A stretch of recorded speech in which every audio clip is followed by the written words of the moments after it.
and this is our plan of attack. Banks have become an essential threat to our democracy. So consider this justice. Thank you for listening to Revolution Radio at freedomslips.com, the #1 listener-supported radio station on the internet. Please help support this station so this battle can continue forward. Revolution Radio!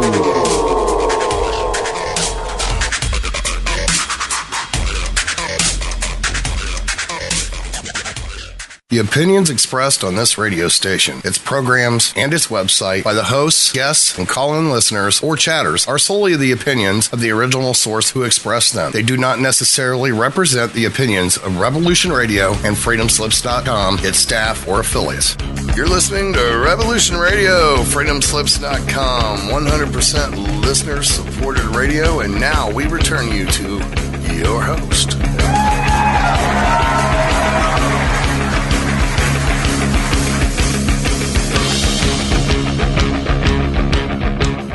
Insanity runs in my family. Practically gallops. No stems, no seeds that you don't need. Acapulco Gold is.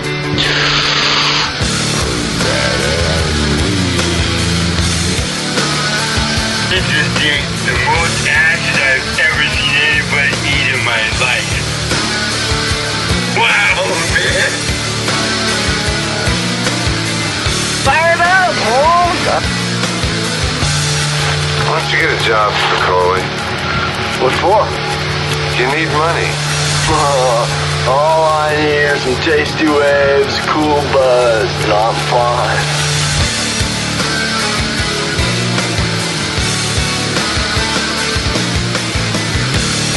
Welcome and thanks for tuning in to Revolution Radio. And now it's time for that feral hippie herself, an infotartic, esoteric, eclectic mix of the adventures of that feral hippie, Miss Mona Radler.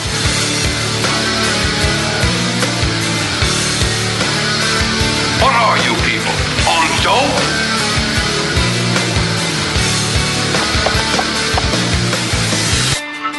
That was my skull! I'm so wasted! Make a move and the bunny gets it. Dave's not here. All right, Mona, it's all yours. Take it away. All right, Mona is here. I'm a little late because I'm trying to do two things at once. Let's see what happens. But you know where you're at. You're at freedomslips.com, revolution.radio, and Hanky Shack, and cosmicreality.net. Oh, yes, we shall see what happens. Try again? What do you mean try again? I've been trying again. Don't give me this crap. What? No, I don't want to remove from call. I'm trying to call her. Oh, come on, computer.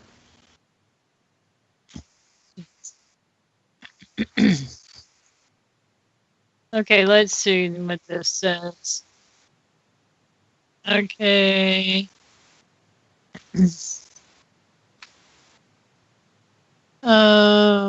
She's got a helicopter flying over now. She's been having so many issues. Let's see what I can do here. I don't know how we add ourselves to it. I mean, really, huh? Oh my. Let's, goodness. I don't know where to look to add yourself. She's someplace that she shouldn't even be there. Oh, God. All right, we're going to try again. Don't forget we're listener supported, so get your heinies to the homepage and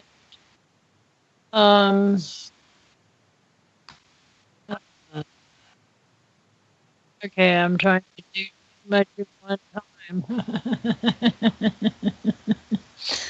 Oh, goodness.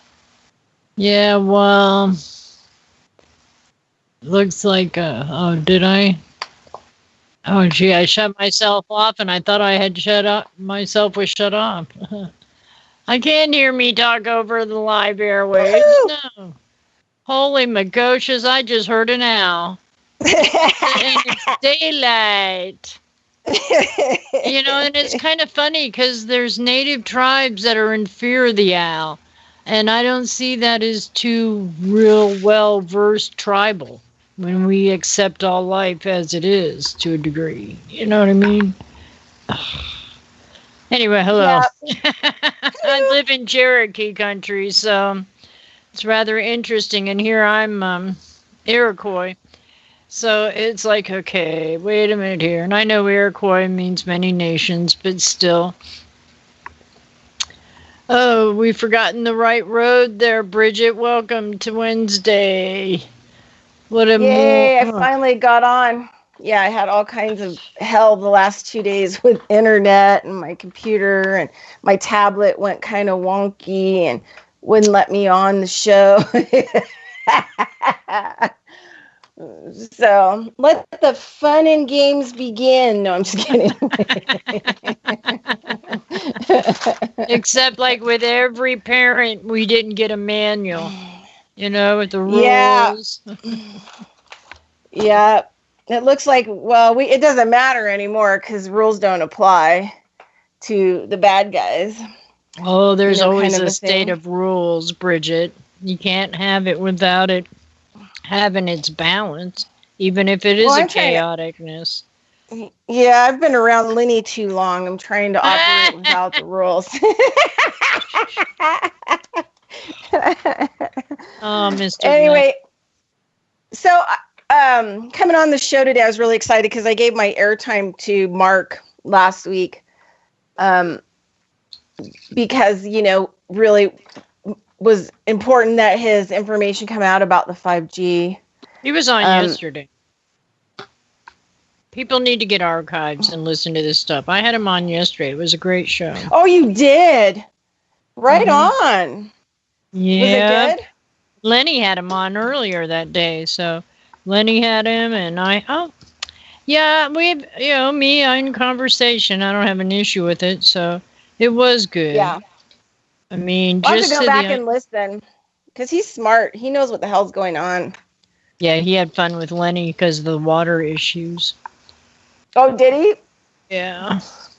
And then just to even think about what you said is that you're seeing water towers with the 5G on them.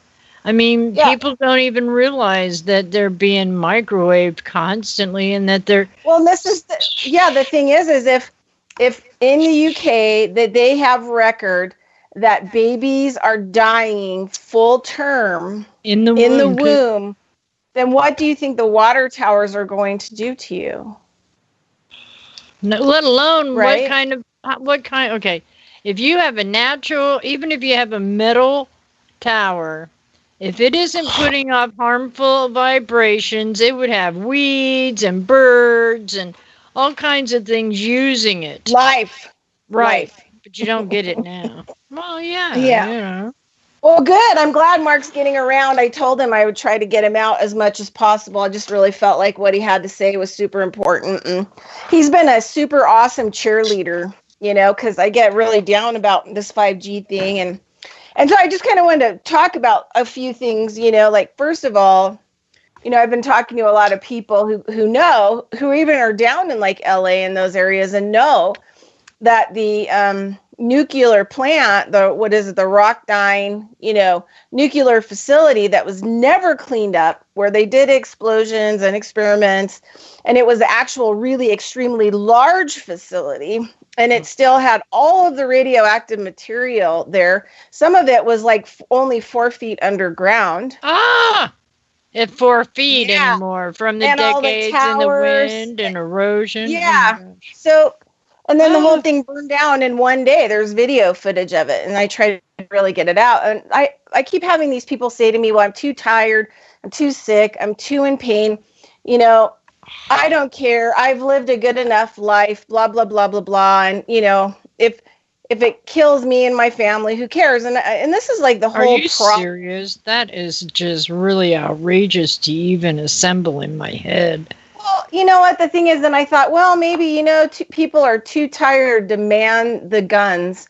right now when, we're at this critical crux on so many different levels because they're all like giving up, or they have this, I'm going to call it, I'm white.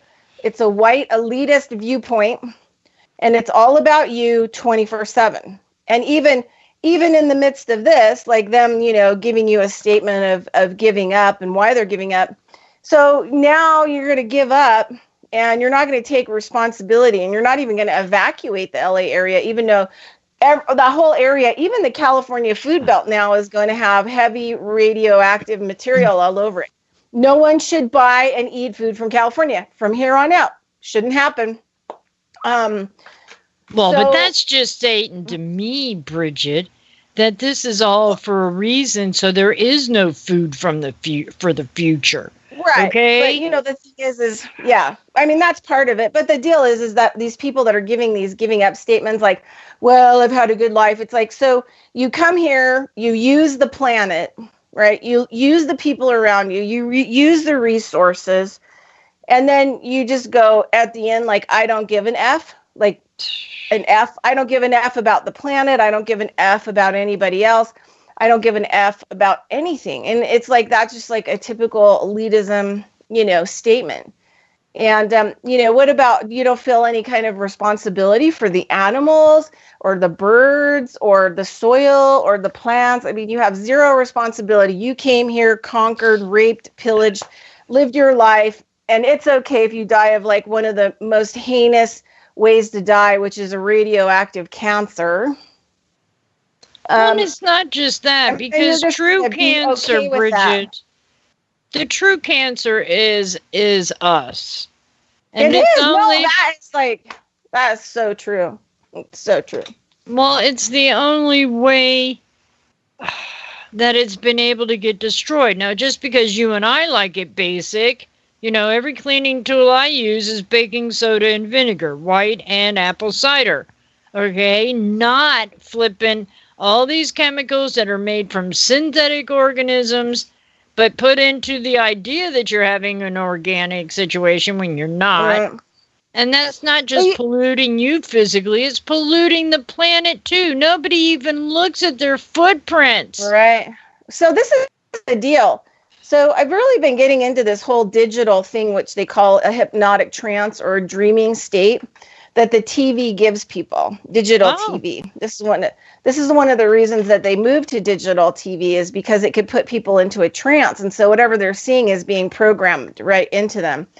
But it's ludicrous. Like, I was watching, because I don't have a TV, haven't had a TV for a long time, but periodically I'll see commercials and stuff, and it's just so mind-blowing to me. For example, there's this Dawn dishwashing, soap, and they're like, oh, and this music, and they're picking up animals out of oil slicks, and they're washing them with their degreaser and all this other stuff. And it makes it sound like Dawn is doing their job and they're helping these animals. And you think to yourself, why in the hell do they have to do that in the first place? Because your dumb governments are shooting oil vessels. And I mean, the other thing too is like, what's the U.S. government going to shoot with, missiles, the Iranian oil ships that are leaving Iran, and they're delivering their oil regardless. So what are you going to do? Shoot all those and contaminate the whole ocean with all that oil? I mean, it's getting to the point where it's like, that's what's happening. And so you wouldn't need Dawn to look like a nice company and wash these little animals that are in oil slicks if the oil slicks weren't happening at all. Like, that came to a total but that's close. Just the initial spill, because there's so much more destitution going on from the oil that settles to the bottom of the ocean, and that the plants and the animals that are in the cycle of the oceans is dead. Its environment's gone. And it may not come back until like that area heals and in thousands and thousands of years, and evolution creates something that can live in that environment. But it's way long out in the future. So one of the things that I get from people a lot, because I'm a doom and gloomer, and people just don't really appreciate, the kind of work. You mean the facts? Especially, yeah. So, but because I have practiced shamanism my whole life, because I come from people who did this work. You honored I don't the land. I don't do any new age crap. Like I'm anti new age crap. I don't do trance drumming and all this, bull crap, because I don't do anything to check out. True shamanism is about tapping in, being sober, and facing things the way that they are. Right. Right. And then adjusting yourself back to balance, trying to find your neutrality in it, right? Which takes a lot of work. All the torture. Yeah, it does. So, I mean, this last week, it almost last night I went to work on somebody and I came home and I just bawled the whole way, because the whole 5G thing with Mark last week really was, tough. There were parts of it that were tough. I mean, you were there. And just yesterday's show had me where I was almost crawling out of my skin, just from the attributes and knowing that these corporations don't give a flying leap whatsoever. No. And if we're waiting for Jesus to save us, it ain't going to happen. We're waiting for the Galactics to save us. It ain't going to happen. We're on our own, folks. So the other thing then, when I found out that the nuclear plant was burning down in LA and all this, radioactive ash was going everywhere, man, it literally dumped me in the drink. And I don't get dumped in the drink very often, but I just last night couldn't take it. Do you know that there's one that's in St. Louis that has been burning for decades? That was out a couple years ago. We've got these things. It was an underground coal plant, wasn't it? Or something like that? It was it was a nuclear waste site. Oh, well, there you go. Because they were wondering when the smoke was going to disappear. Why is it still burning? Nah. Yeah. And anyway, so it just was so unbelievably tough for me the last week. And just listening people tell me that, they've had a great life. They don't care if the nuclear ash kills them or whatever else or whatever happens, or they don't care about the environment. That kind of stuff is just more majorly hurtful. But anyway, so what I wanted to do is I know, but it's just been, sometimes you get hit with a lot of bricks at once and it takes a while to stand back up. So anyway, I wanted to teach people that are listening to this show a shamanism practice. So this morning I got up, it was 3 degrees in my shed. It was pretty cold. So I needed to take a hot bath and try to deal with my computer stuff. But I prayed a little bit and I realized what's happening is that everybody is stuck in their left hemisphere. And a lot of it is happening because of the TV and the digital hypnosis that's happening. And then what they're stuffing in there that you believe. And nothing that is on your TV, including these commercials, none of it is true. But you're stuck in your past and you're projecting your future, because that's what the left hemisphere lateralization does. It deals with language. It deals with the past and the future, mostly the past being stuck there. And in shamanism, sometimes what we have to do is at least bring people all of their energetic information up to now, so that you can get it into the now. So you can use your mind in the now to resolve it. Because, sending yourself to the past, and people say, well, I've done a lot of spiritual work. Well, you haven't. Because if you have any memories about your past that pop up periodically, it means that it's unfinished business. You're still there's energy that you're feeding from today, which is taking your life essence and shamanism. Ooh, there's some spirit activity going on right now. A box got thrown at me. So, Whoa. Well, okay then. Anyway, so sometimes we have to pull all of our information. So this practice does not get rid of it all. It pulls it all till today and gives you the present moment now in order to start dealing with it. Because, Jin, off, come here. Only in the present time frame is there spontaneous healing. Jin, only in the now is there. My dog's being bad. Right here. The dog's trying to deal with the entity that threw the body. Yeah, exactly. But the energy in the other parts of the house is worse, so I don't want her to go there. Okay, lay down. Lay down.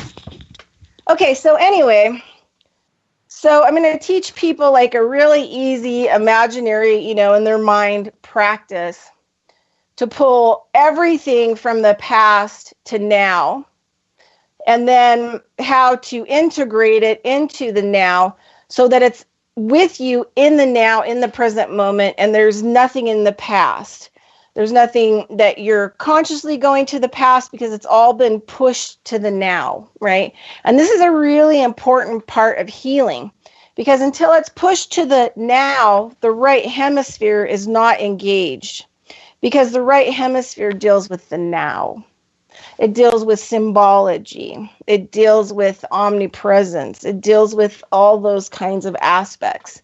So because we're left brain lateralized, that's why a lot of us are sick. Well, the earth is, in a poisonous situation. And so toxins, structural problems, dietary problems all cause, problems which isolates us into the left hemisphere. When people are in pain for a long period of time, they're just really stuck in the left hemisphere. And they start, having more inflammatory disease, because I'm pretty sure now that most inflammatory disease comes from a left brain lateralization experience, and how it plays out with your physical body when your right hemisphere is not even attached. People will say, well, I'm an artist. Doesn't matter. That's technical, right? You have to pick up the brush and use it with a hand.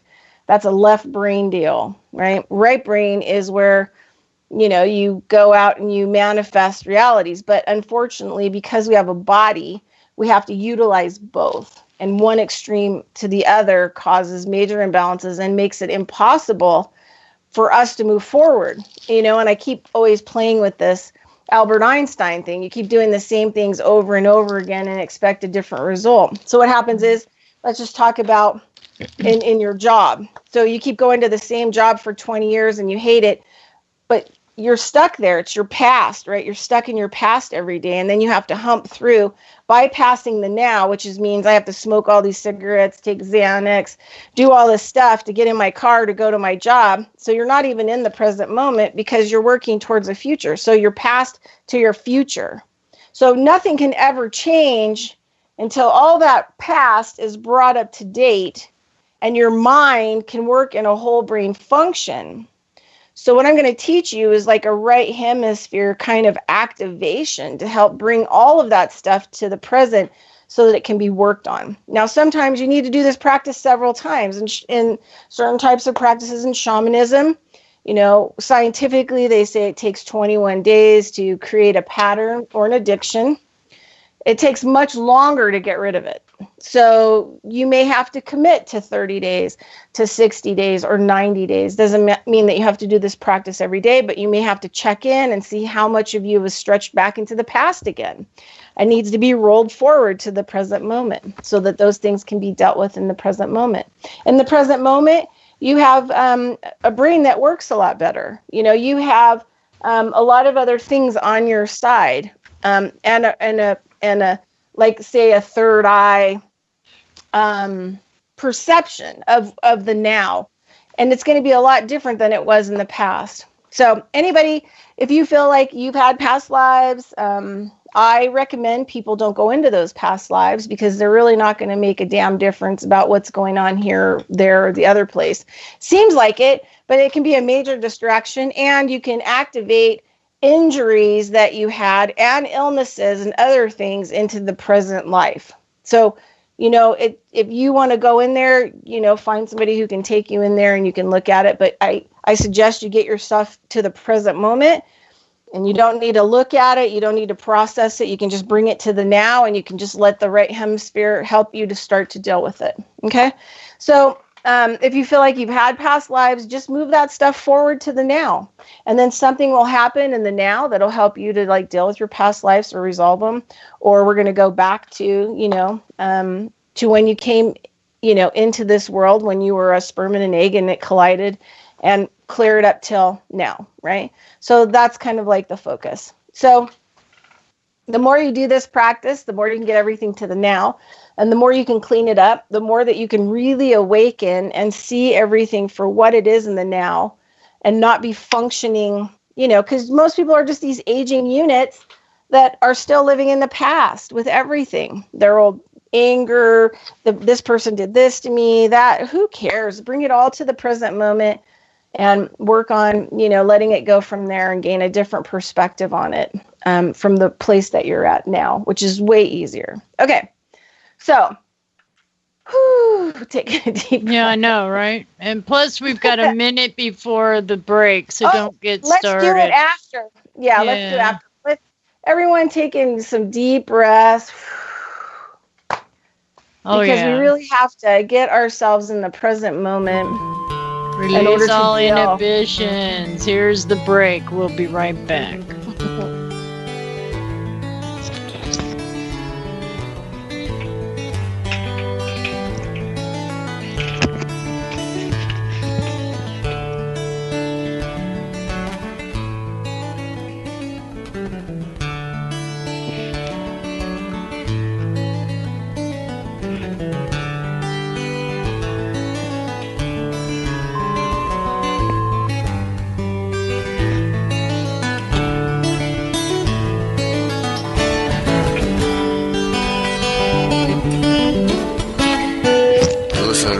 Radio at freedomslips.com, and we'll be right back after this message.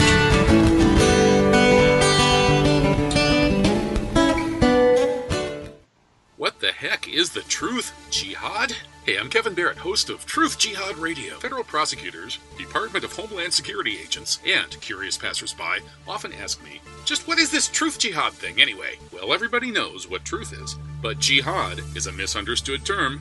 Jihad means effort or struggle. The greater jihad is the struggle to be a better person, while the lesser jihad is the struggle to defend the community. Prophet Muhammad, peace upon him, did say that the best jihad is a word of truth flung in the face of a tyrant. And that's what we do here at Truth Jihad Radio. Every Friday, 8 to 10 p.m. Eastern, 5 to 7 Pacific, right here on Revolution Radio.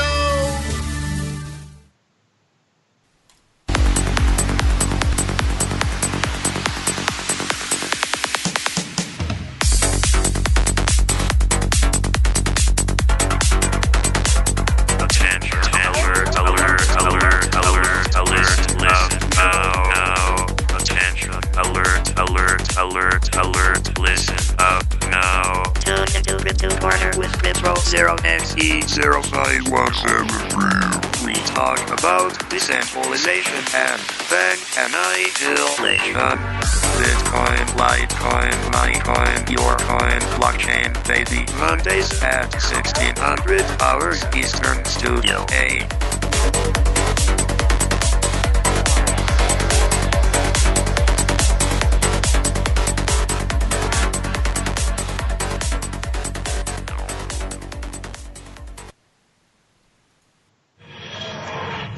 Find some comfort at Willow's World.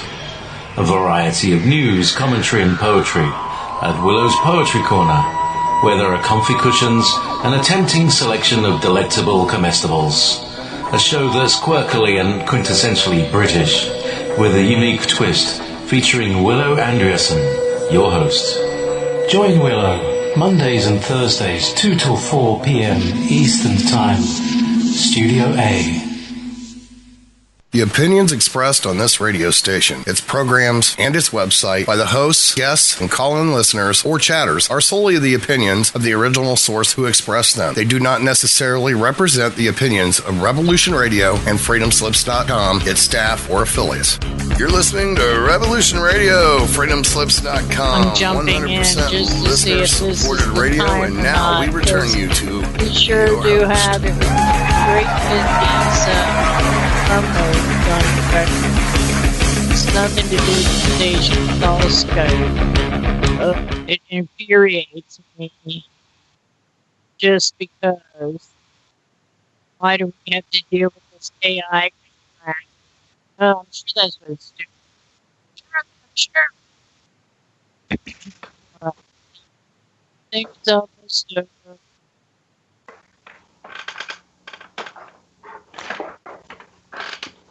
Hey, so can you hear me? I was close. I could, but I can't now.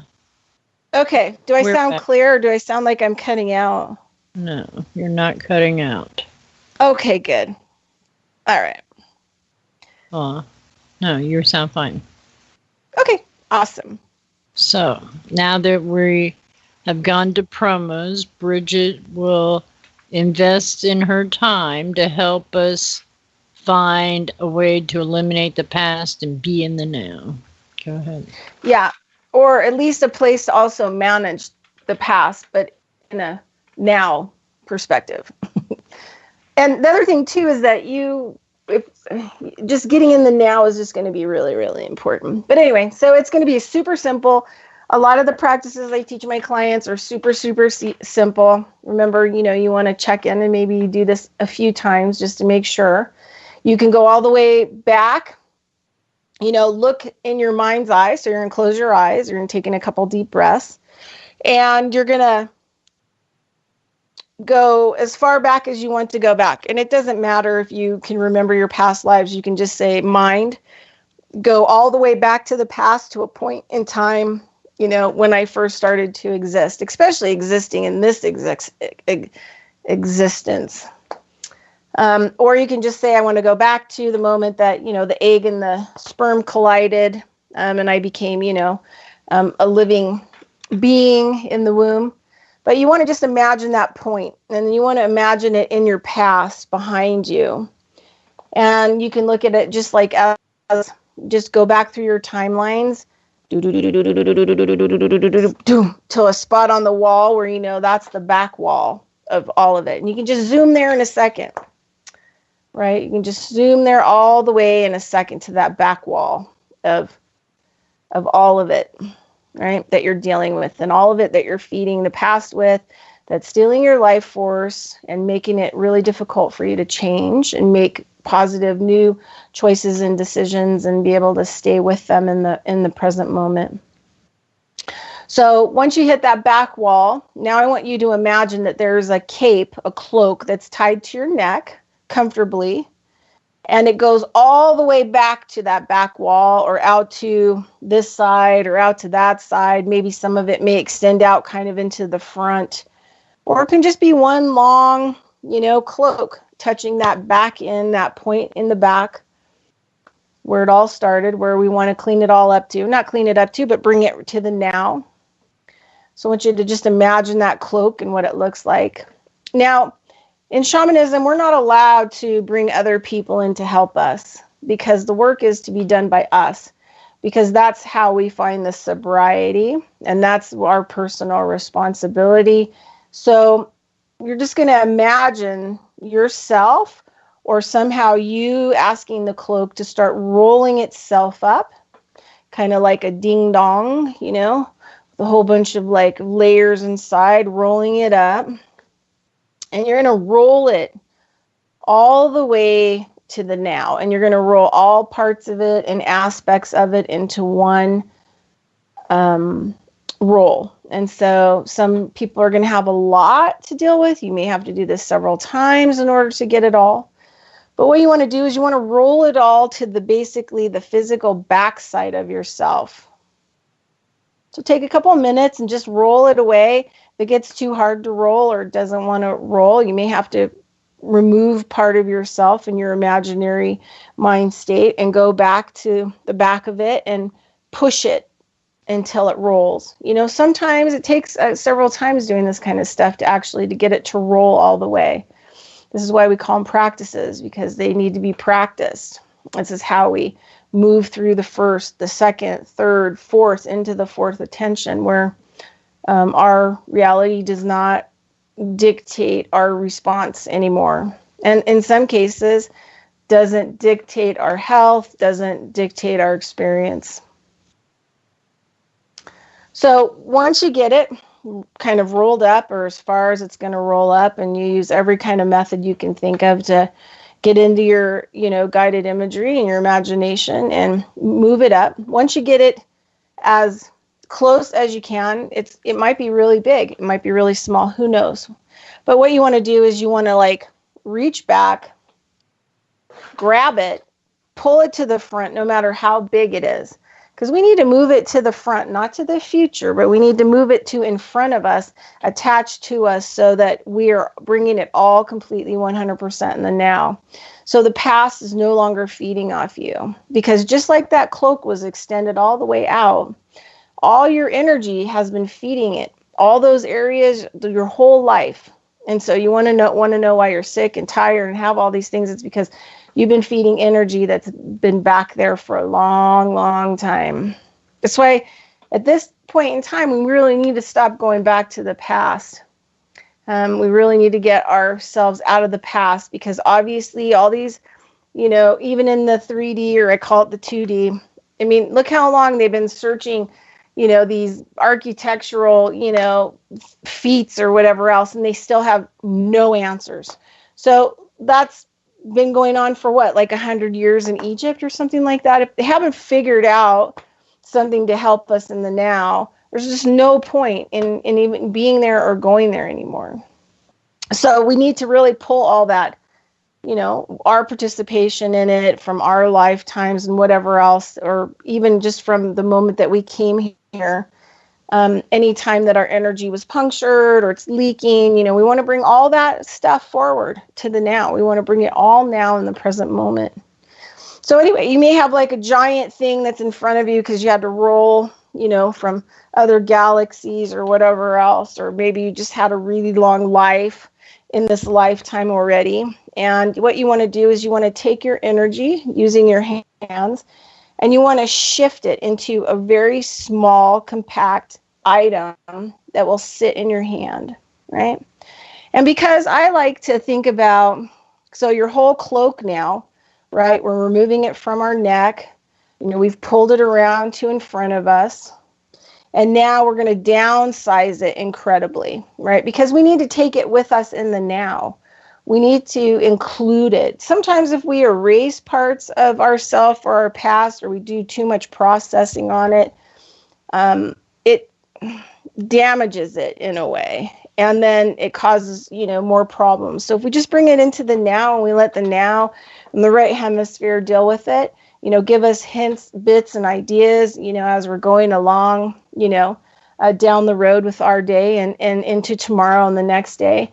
And the information will start to come that will alleviate the things that have been going on, or your afflictions, or your stress, or whatever else, and help to awaken you so that you can pay attention to what's going on in the now environment, including those ridiculous commercials that they're selling you. You being able to go, wow, that's just really wrong. That's really not accurate. This is just total mind control. So you got to get it up to the now.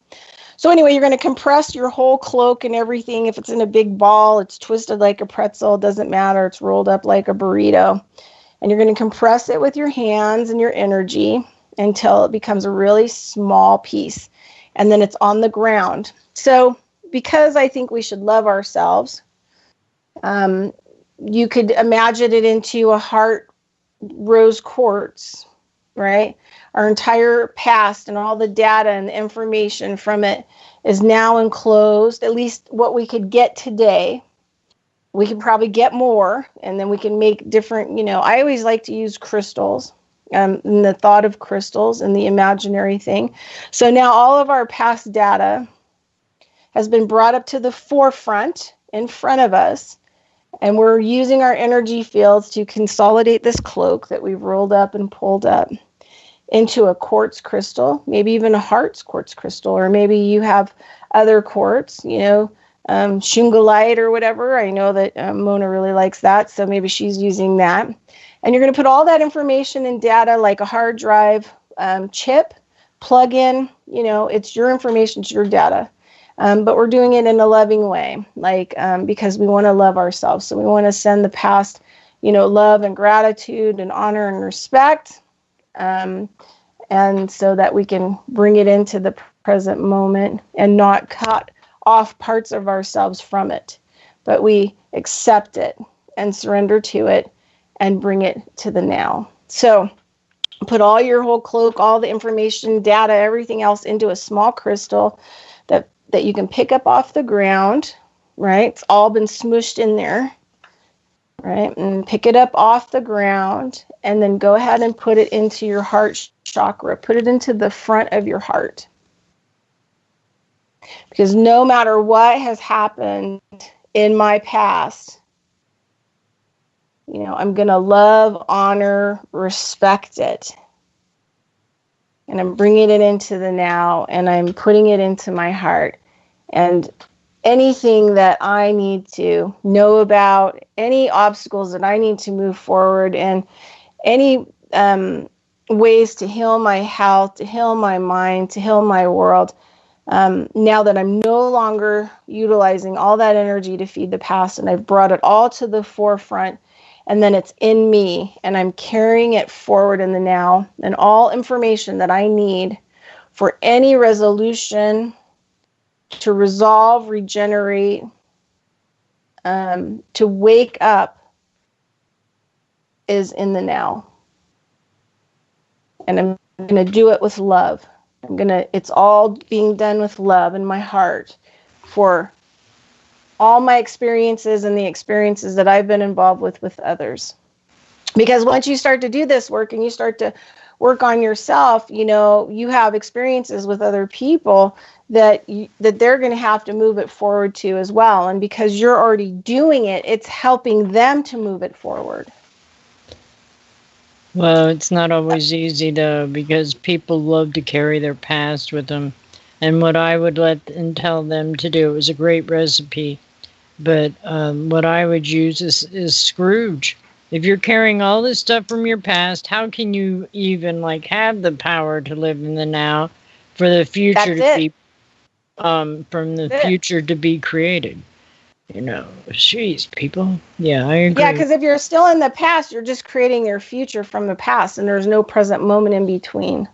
Well, there's no curiosity out there to know that the past is over. Why should we placate it? It just doesn't make any sense to me, but that's me. I'm not going to harp over stuff that was ago. Exactly. And the thing is do we really know it really happened anyway? Sometimes I get to points in my... No, serious. I've had moments in my shamanism practices where I've just stood and been like, was I even born? I mean, I don't remember, fully being born. So was I really born, or am I a projection? So did you go to that kind of stuff all the time? Did you get that answered by one of those removing your cloaks? Can the cloak be any color? Yeah, it can be any color. It can be any style, texture. So your thing that you place in your heart could be a flower. It could. So everybody get your imagination going, man. Exactly. You just have to collect your data, your downloads, your experiences, your information, and get them in now. Get them plugged into your computer program now, because you may be running an old program. I know, right? And you might not be able to change unless you bring that stuff into the future, and you get those new programs plugged in. So you have to actually witness yourself and see what your habits are, and how you respond to other people and how other people respond to you.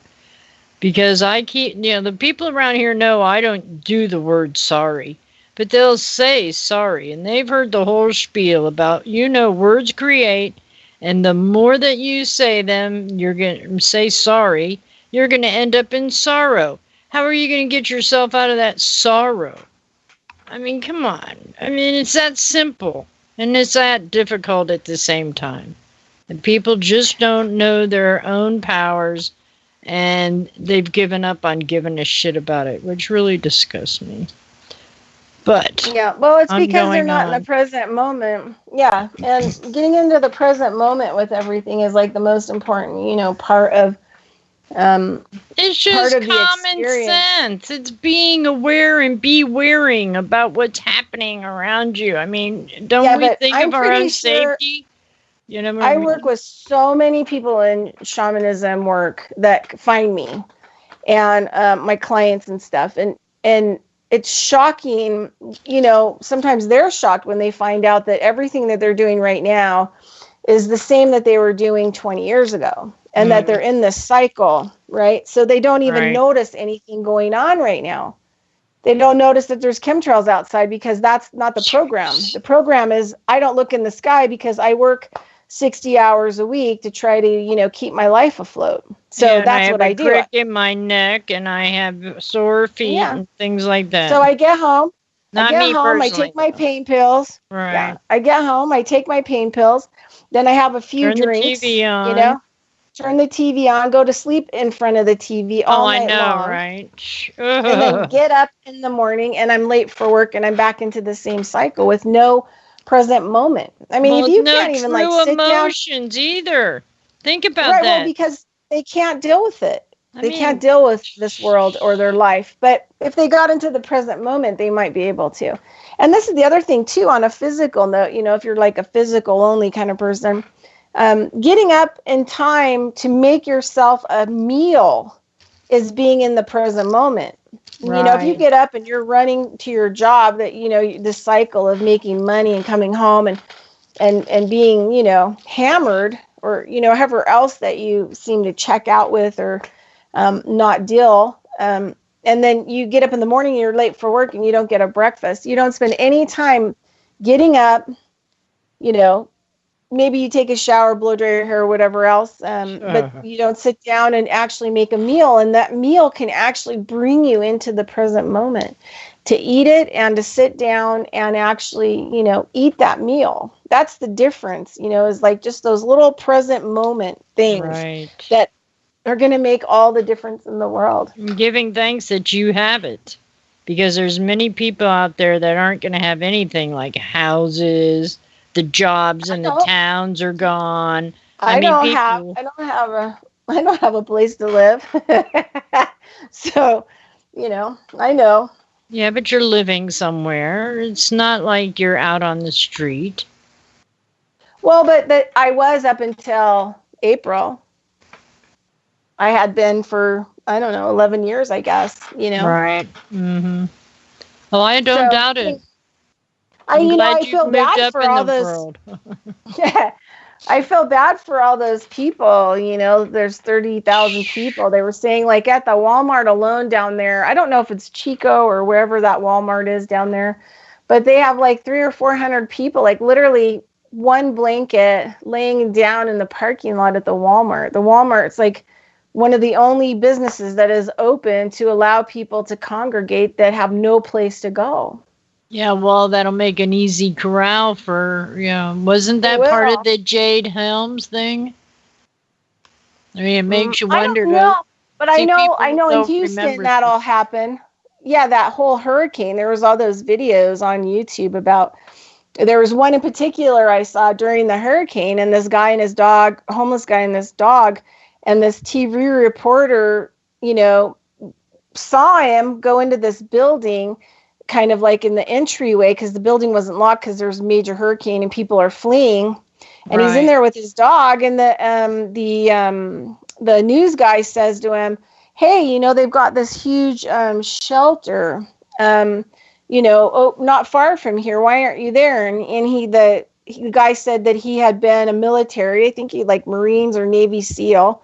He was homeless and he had his dog, and he said that he wasn't going to go anywhere near the homeless shelter. And he used these words, "They're killing them there." I do remember that video. And so the guy said, I'm not going to be going over there. I'll just wait it out. And then they had somebody that was anonymous that was filming these areas that had been concreted over, but there were a whole bunch of those FEMA coffin things. I guess those FEMA plastic coffins with lids, they can hold like 6 people. Anyway, Alex Jones did it, and so did Jen. Yeah, I didn't see it. Yeah, I didn't see any of that, but I saw these people, these anonymous people that were down after the hurricane that were filming these areas where they had dug up outside of towns huge dirt areas and had buried something, and they suspected that it was these coffins and that they had concreted over every time that they're filling in the ground there, they're concreting over. So this guy was like sneaking over there periodically to this one location and kind of filming it after the aftermath, you know, of all the stuff happening and the coffins disappearing. I mean, because think about it. They're not going to tell you what the truth of how many people actually died. I mean, just from the hurricane. I mean, now look, you're talking the one that hit Houston, right? Yeah, Texas, the last one that hit Texas. Because who knows what they're doing with the other two? The one on my in the Panhandle, the last one, Michael, and then the Florence. Yeah, we have no idea about those, but just same difference though. Think about it. Yeah, where are these people? No, it's like, well, that's the thing is, don't you remember like a long time ago, way before Agenda 21 came out? See, I've been at this I studied with a Lakota Sioux medicine woman who, like me, except for she got kidnapped off her reservation by NASA. NASA tried to kidnap me several times during my life, and I fled. But when she escaped from them, you know, I met her and actually did an apprenticeship with her, and she was phenomenal what she could do energetically. But all these people, you know, like the guy who developed the chip, the guy who exposed that all the vaccines in Africa, the smallpox vaccinations, the U.S. gave them all HIV, right, in the smallpox. You know, and all these people, I met these people like over 27 years ago. So no, I've been awake my whole life. And then for the last 30 years, like I've been involved with some of the largest whistleblowers of that time. And so, you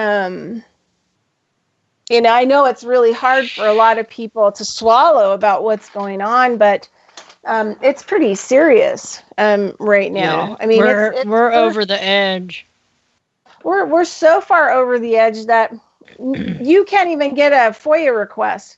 Even if you want to know what's going on, they're denying FOIAs all over the place, Freedom of Information Act. So that tells you that you have zero say anymore, and you need to just shut the F up and go away while we exterminate you. And back then they were doing what was called they called it the slow kill.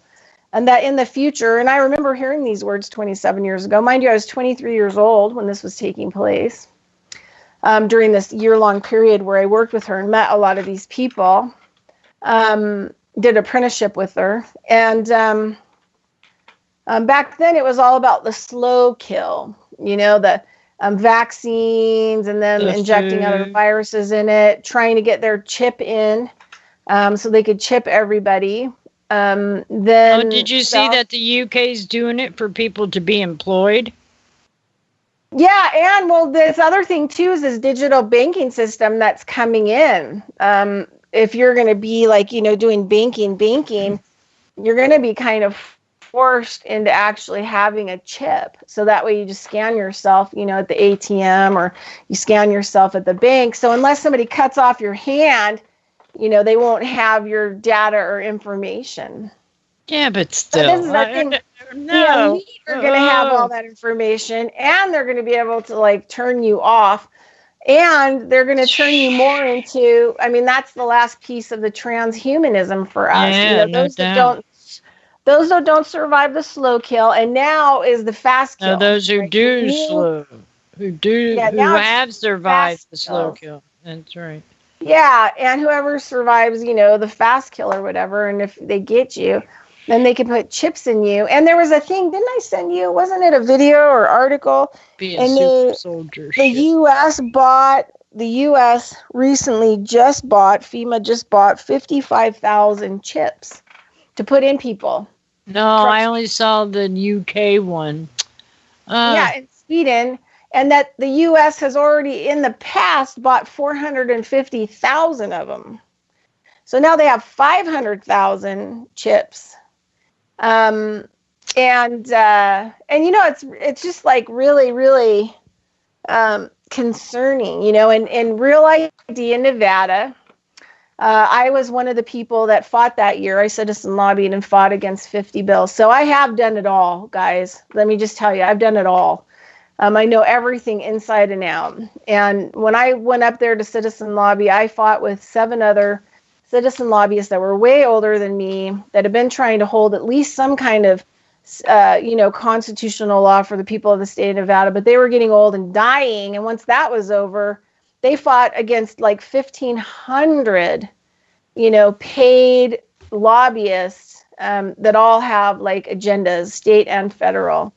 So I fought alongside them, and, we'd have 1,500 bills, impossible for 8 people to go through. Just trying to target the worst possible ones that we could find, and then individually going in and fighting those bills from beginning to end. And so I ended up helping to fight off 47 bills. During that time frame, okay, we're at break. Fluoride. Oh, yeah. Yes. All right, we'll be right back. And the chip. We'll come back and talk about Real ID and the chip. Okay.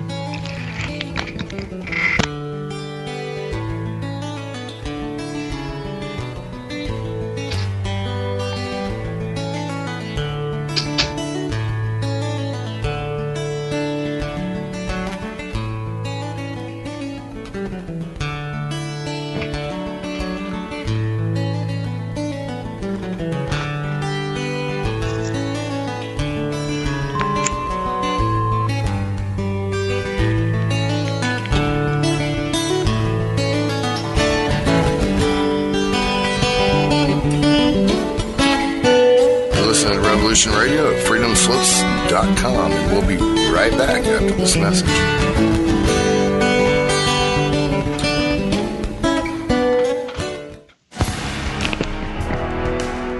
The Secret Society Revealed. With your host, Joseph Atwell, author of Caesar's Messiah, The Roman Conspiracy to Invent Jesus, and Shakespeare's Secret Messiah, the groundbreaking discoveries that gives us a new understanding of how governments and elites use mind control to manipulate their subjects. Join Mr. Atwell as he lifts the veils of deceptions of our modern world. Mondays, 12 noon Eastern Time, 9 a.m. Pacific Time on Revolution Radio.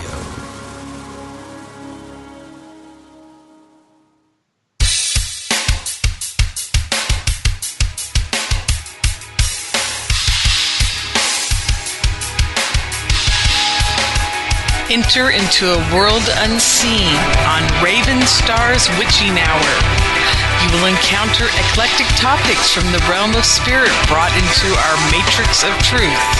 With your host, the Solaris Blue Raven. Solaris will bring you an array of unique guests covering topics from ghostly spirits to amazing anomalies, covert technology, UFOs, and shadowy global events. And that's right here at Revolution Radio, freedomslips.com, Saturdays, midnight till 2 a.m. Eastern Time. Revolution Radio, where information never sleeps. Let the magic rise. The opinions expressed on this radio station, its programs, and its website by the hosts, guests, and call-in listeners or chatters are solely the opinions of the original source who expressed them. They do not necessarily represent the opinions of Revolution Radio and freedomslips.com, its staff, or affiliates. You're listening to Revolution Radio, freedomslips.com, 100% listener-supported radio, and now we return you to your host.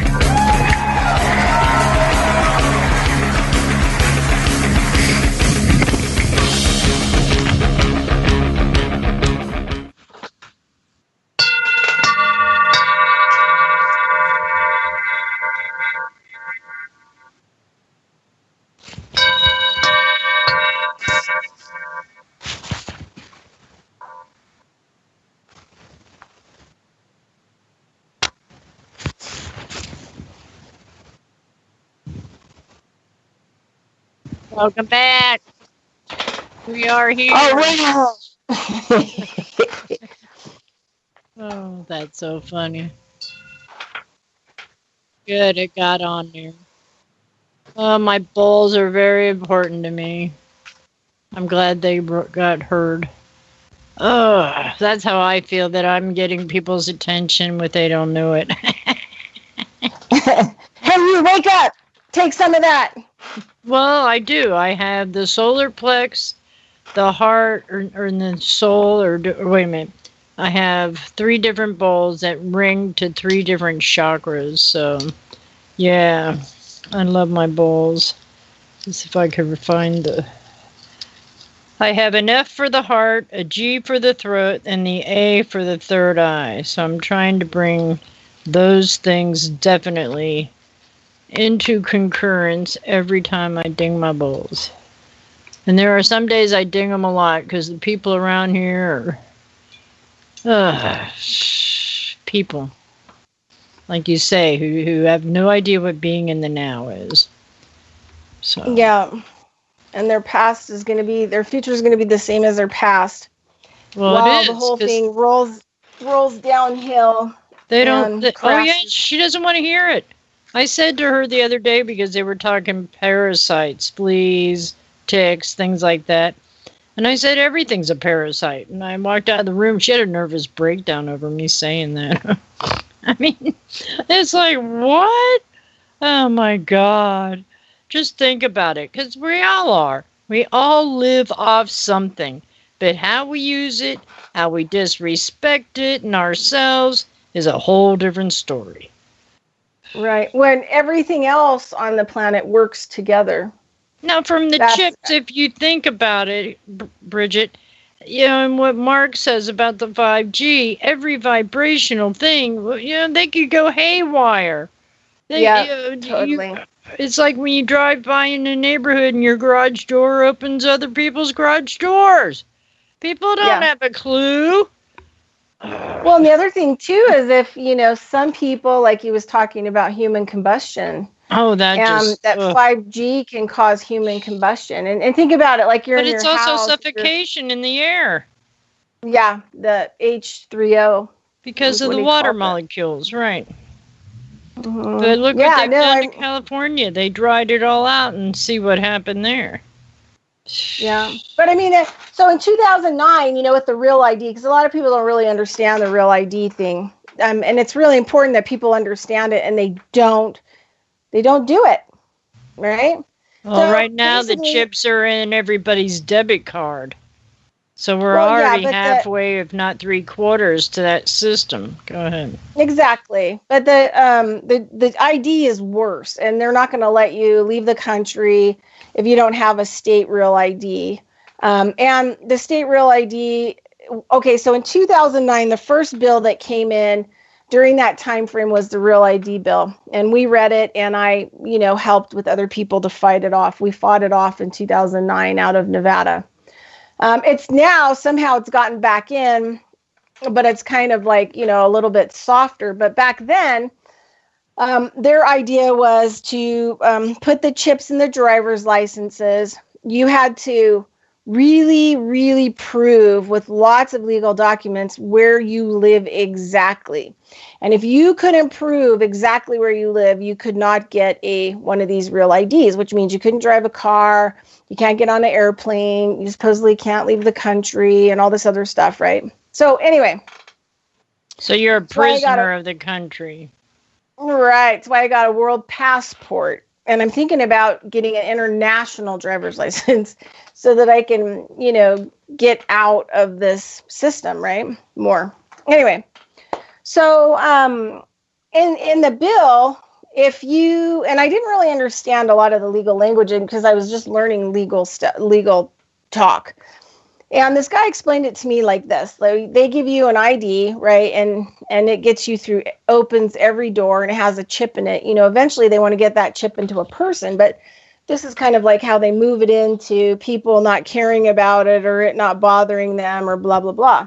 But he said this is the really scary part about, not only is the chip scary, but if you have an ID that is a federally regulated ID, unlike the chip in your bank card, and something happens to that chip, like you decide to microwave it so it, fucks it up so that you don't have to, deal with them trying to know where you're at or whatever. If somehow the chip doesn't work in the ID or whatever else and they find out, then you can actually go to federal prison for destroying federal property. Unlike a bank card, if the chip gets fried, they just say, hey, let's get you a new one. You know what I mean? Oh, my gosh. Oh, you're going to go to federal prison because you destroyed, a federally regulated, Well, I'm sure they're not tested either to see what would fry them or not, because we have so much technology out there against us. So right. that So just doesn't make sense. Yeah, you don't have any rights. So the other thing, too, was that they were going to chip babies in the hospital in Nevada when they were born without parent consent and not even notifying parents. So we fought that down. I don't know what it looks like now or what they got passed, but in 2000, they're already getting people to consent to it when they go to the DMV to Real ID before you even are supposedly forced to do it. But I think it active in Nevada in 2020. And yeah, it's totally crazy and totally bizarre. It's deadly. It is. And I mean, we already got deadly stuff. We've got nuclear fallout from Fukushima all over the place. I mean, over the Midwest, over in the sky there, that guy he's been taking his radiation detector on flights because he travels a lot. And he showed it was 1,400 that, and what did Mark say? Like, the only 200 is the safe level. Is for a day. Yeah. No, not even a day, just per signal. Yeah, Imagine that signal happening 30 times a second, Right. So every time we have more nuclear fallout, like this fire in this nuclear site, test site that was fairly large, it burned down. Now all that nuclear ash is everywhere. And people don't understand that because they don't understand the whole nuclear thing. I talk to people about it all the time and they don't get it. I mean, I have friends that are physicists. And I have people that are on the front lines of dealing with nuclear contamination, stuff like that. And people have been so uneducated, especially in the United States and the world, that they don't even really understand what nuclear fallout is.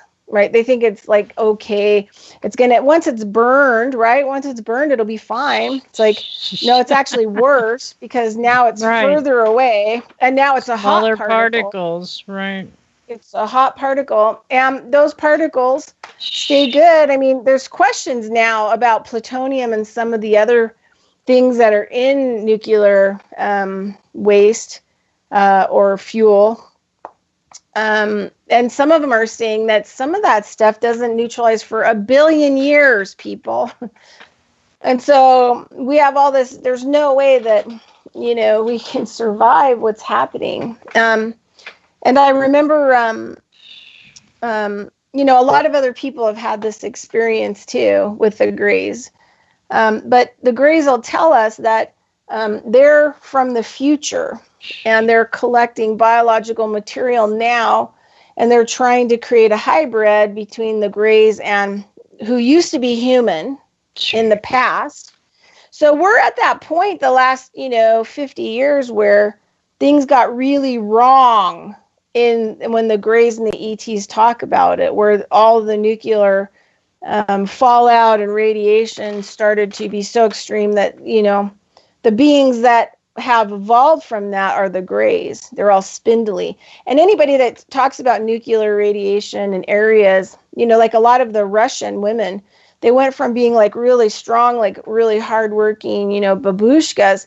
And now a lot of the babies and kids that are being born, they have really spindly arms and legs. And that's a DNA mutation from nuclear radiation. So that's why the Greys are all like weird and spindly and, is because they say that they are us in the future and that they're collecting biological material to actually create hybrid races, right, that they can take to the future and re-put onto planet Earth because they used to be the inhabitants of, Earth when they were human.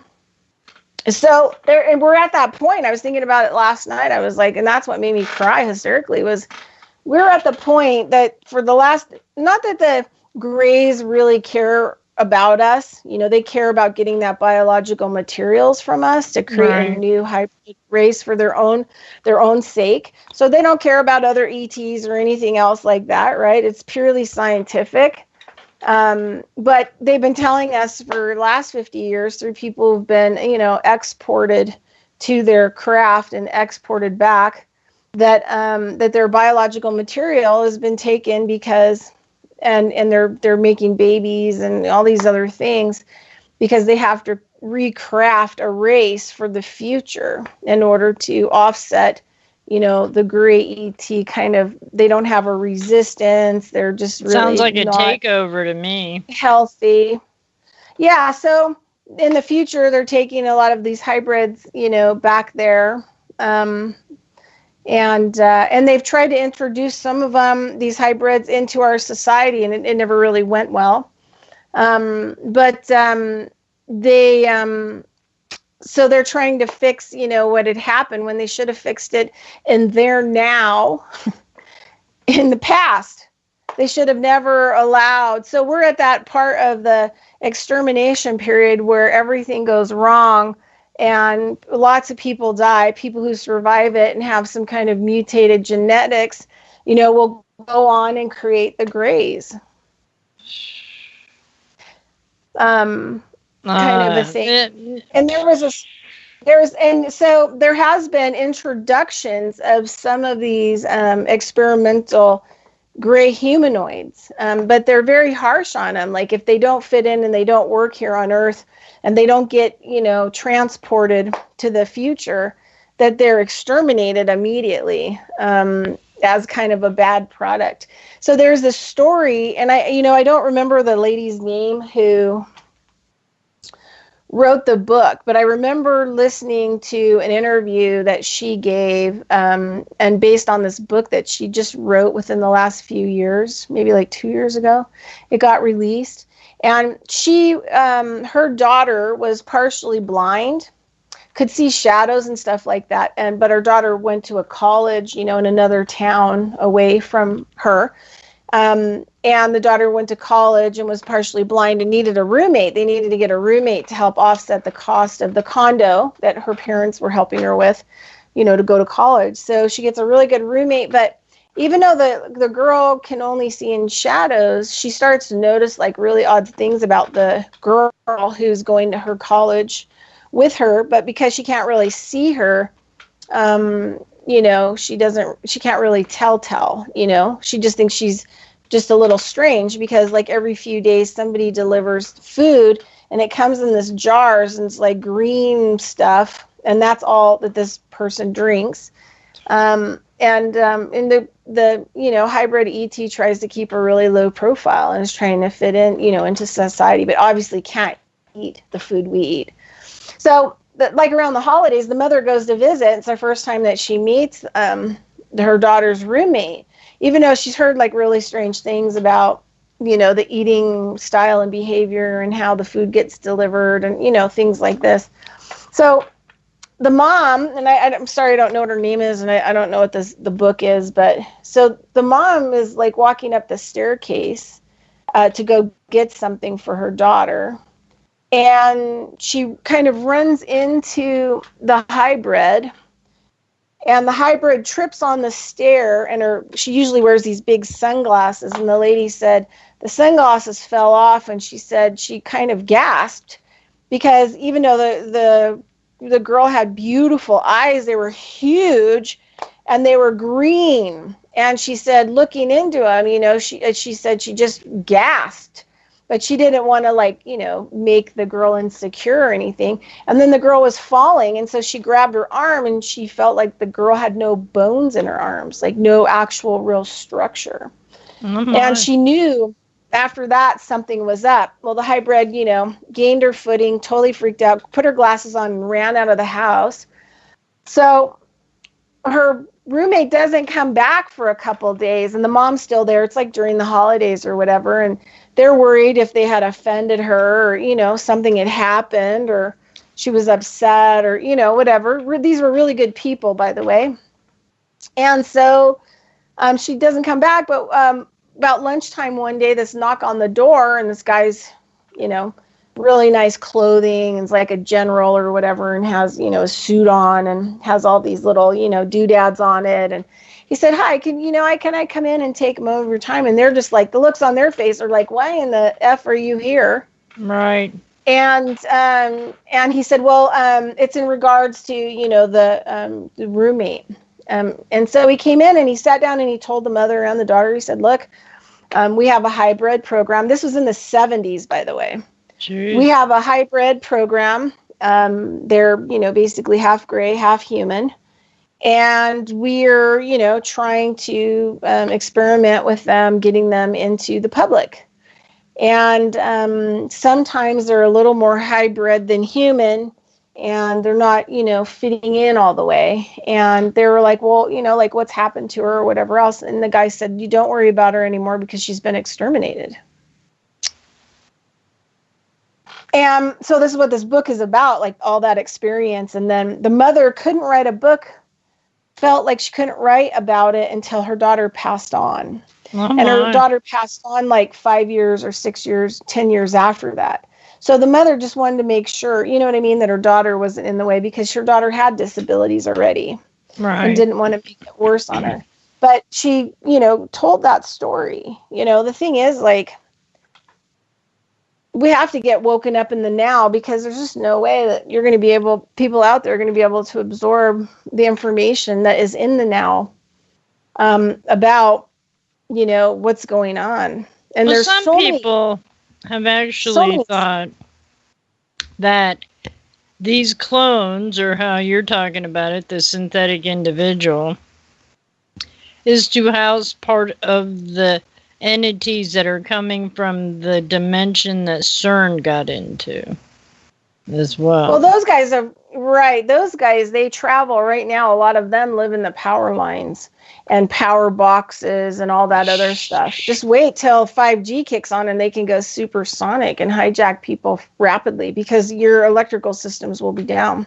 So these things have already been hijacking, these interdimensional, beings, which are reptoids, right? They leave their physical body on their planet, and they come here and they try to hijack people, and people channel them. They hitchhike, they get close enough to people, and they give people information, which is usually like not even remotely correct.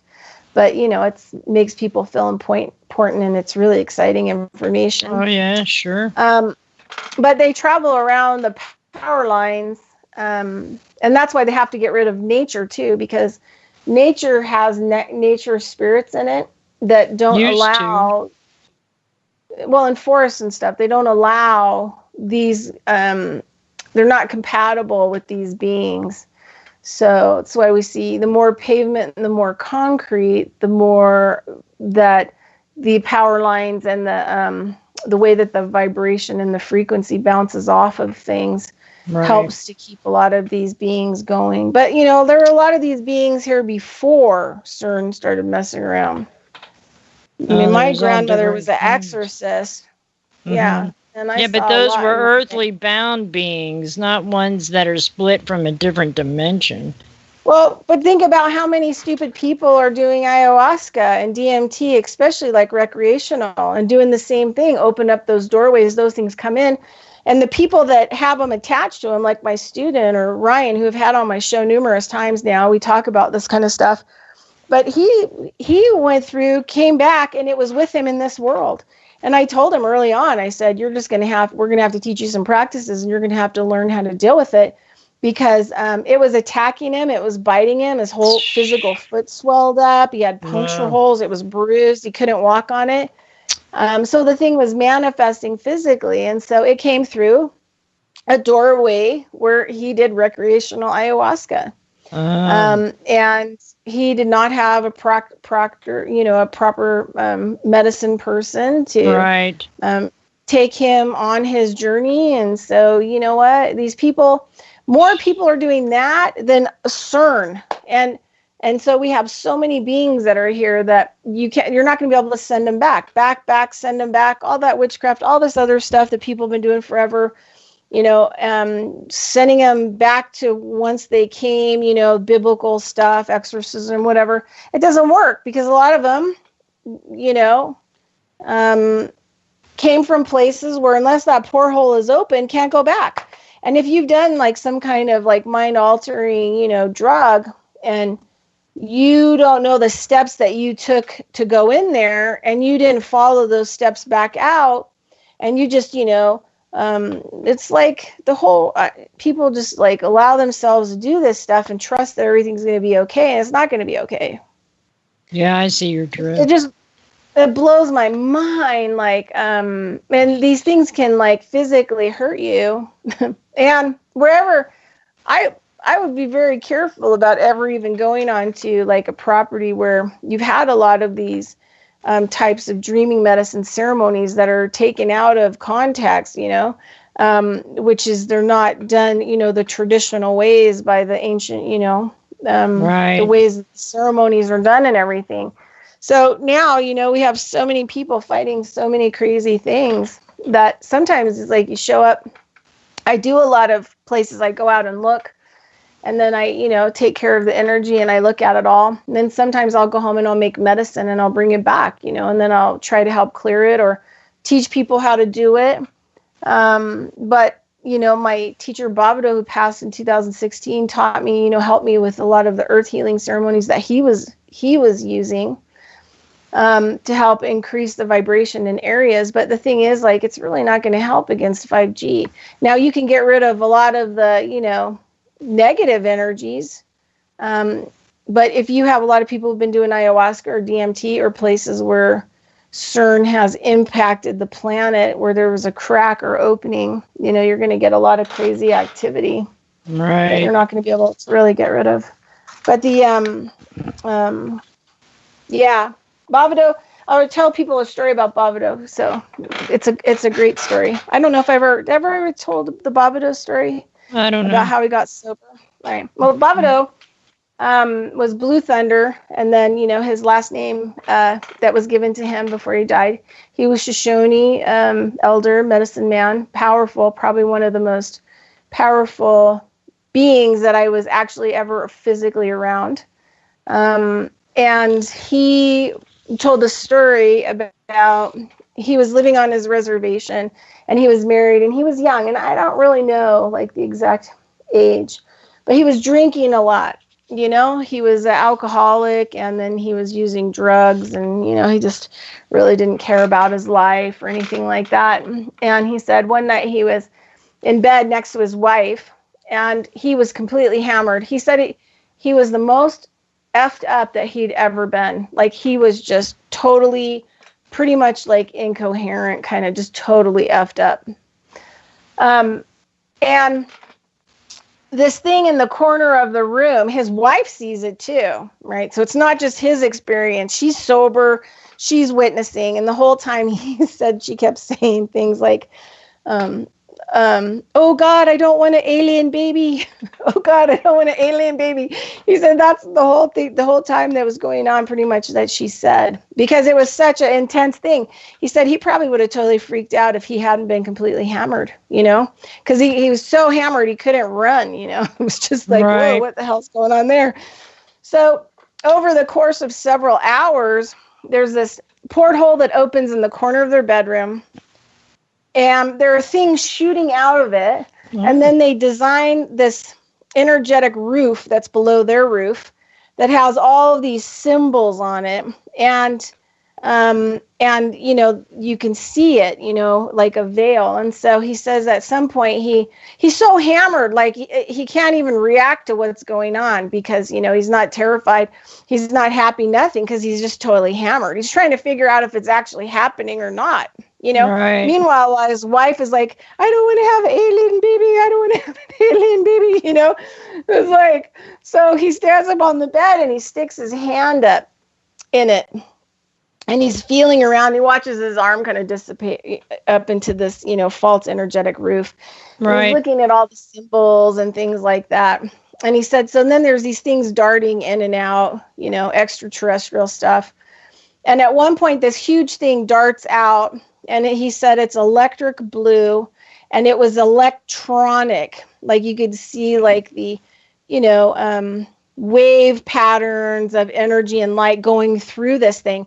And it unfolded and opened, and he said it was an electronic Thunderbird.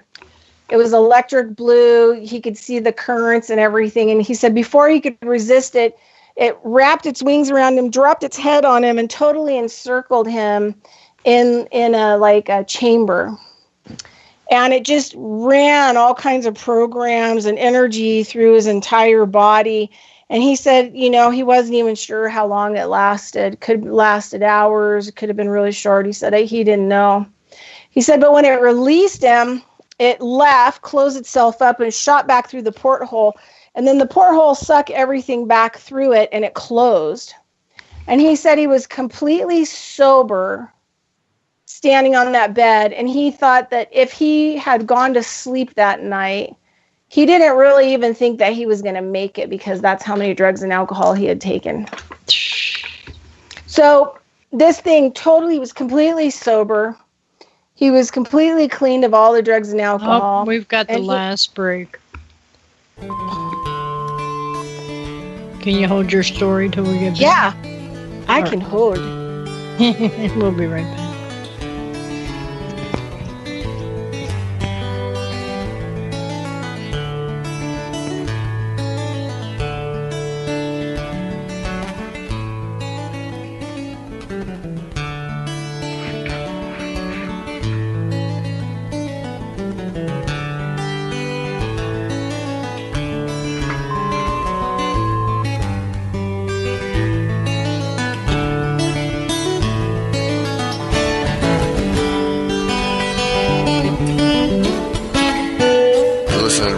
Radio at freedomslips.com, and we'll be right back after this message.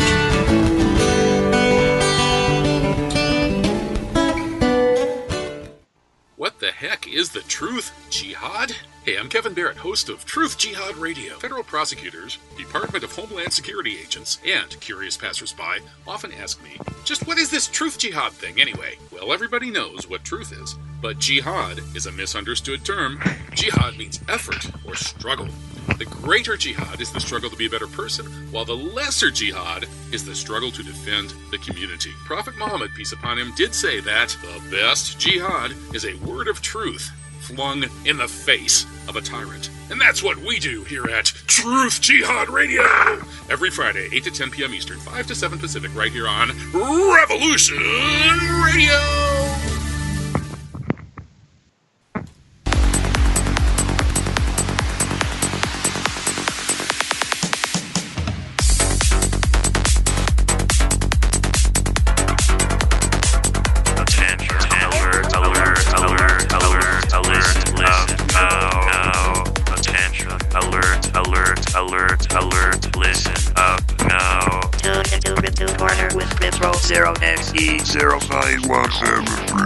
We talk about decentralization and bank annihilation.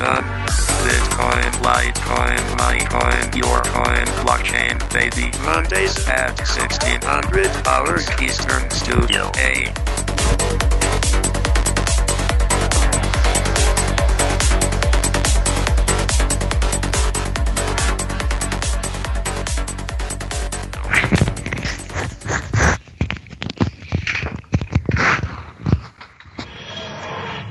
Find some comfort at Willow's World. A variety of news, commentary and poetry at Willow's Poetry Corner, where there are comfy cushions and a tempting selection of delectable comestibles. A show that's quirkily and quintessentially British, with a unique twist featuring Willow Andreasen, your host. Join Willow Mondays and Thursdays 2 till 4 p.m. Eastern Time. Studio A. The opinions expressed on this radio station, its programs, and its website by the hosts, guests, and call-in listeners or chatters are solely the opinions of the original source who expressed them. They do not necessarily represent the opinions of Revolution Radio and freedomslips.com, its staff, or affiliates. You're listening to Revolution Radio, freedomslips.com, 100% listener-supported radio, and now we return you to your Well, we're back. So, I hope that we have help people realize that we mean business. Yeah. For ourselves. Oh my gosh. At all. Yeah. So just finish up the Barbados story. So after he got sober and he got his life together, he went to a college off reservation, and I don't know if he was working on his master's degree for geologist, something around those kinds of ideas. And right about the time he was going to be taking his test for his master's degree, these extraterrestrial beings that had visited him previously, like years and years previously, were bugging him and saying, well, now we need you to do these ceremonies. We want you to take some of the old information, and then these are the new informations, because now that you've been a geologist, you understand that the earth has been cut into, and so her ley lines are totally destroyed. She has no energetic system. All of her meridians in her body, there's no electrical pulse, a natural pulse or information or energy or anything like that. And we need you to start going around the world and opening up new lines and attaching them to each other, right? A whole new meridian system for the earth. So he got on the road. He's mad about not being able to finish his master's degree, but he said, whatever.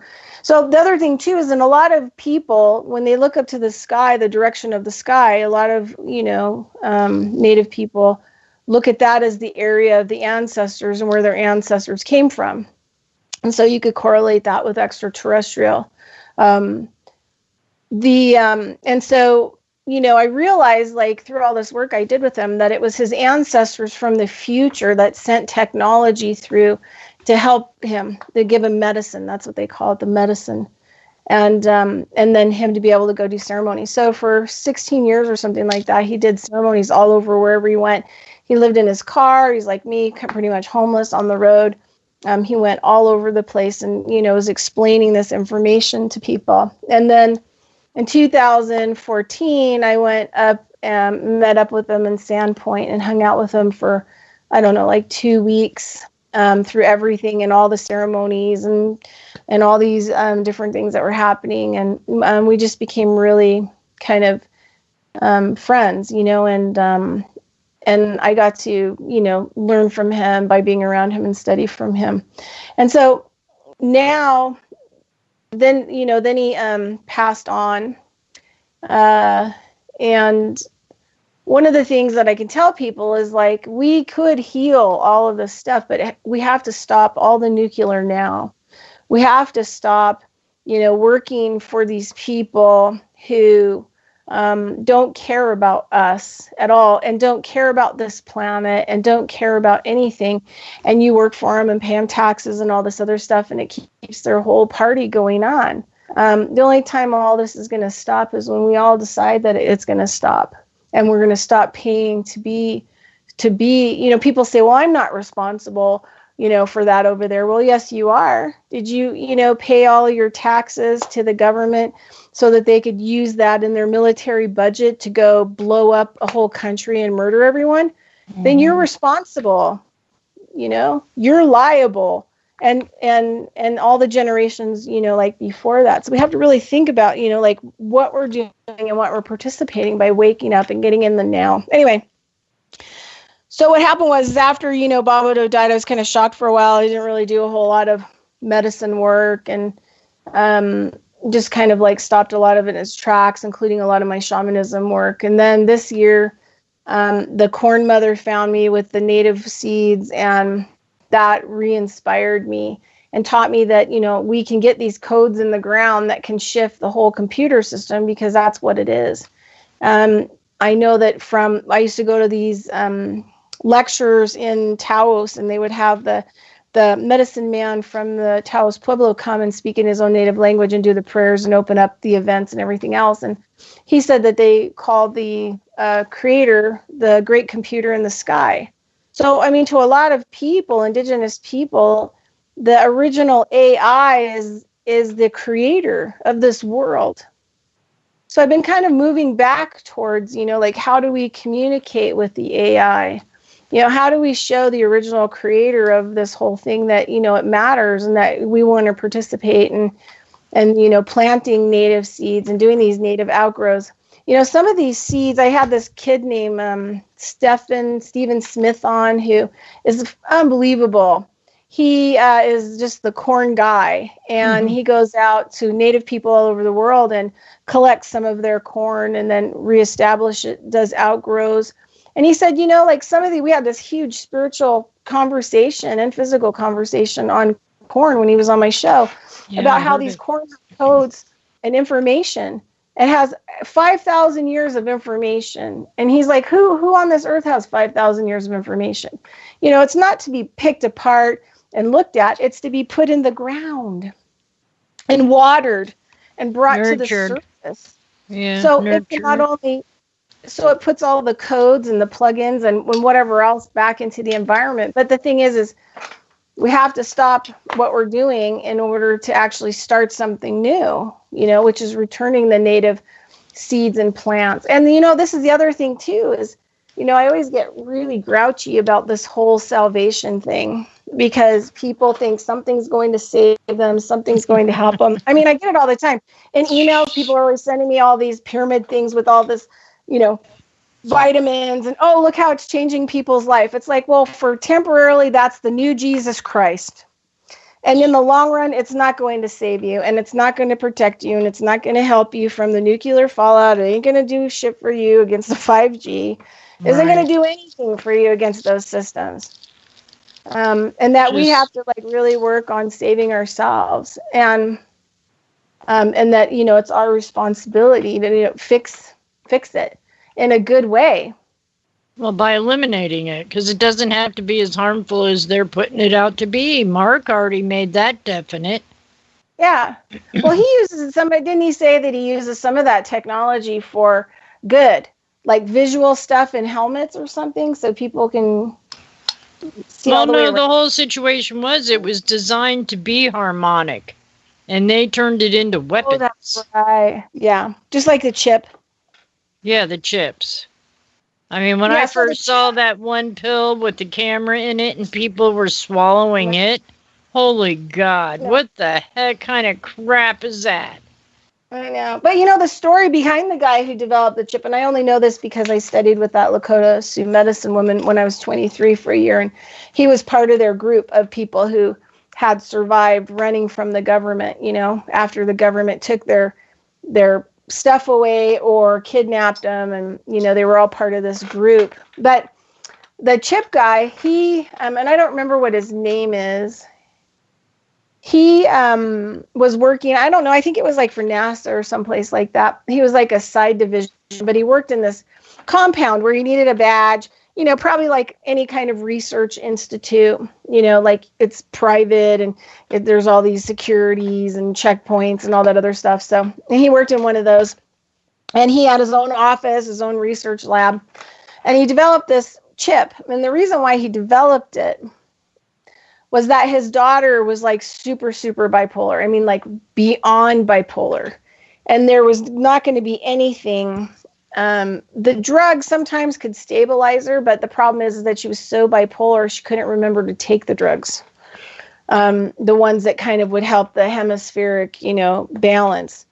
So he wanted his daughter to be able to live some kind of a quality life. And so as a scientist, he developed this chip that would go into the brain that would actually regulate the hemispheres for the person and totally chemically balance them out 100%, that they could live sort of a normal life, as normal as it was going to get for them, because some people were just, their brains were just not good, Right. Mm. So his daughter ended up, I think, getting into the test study of people that they got to put the chip into.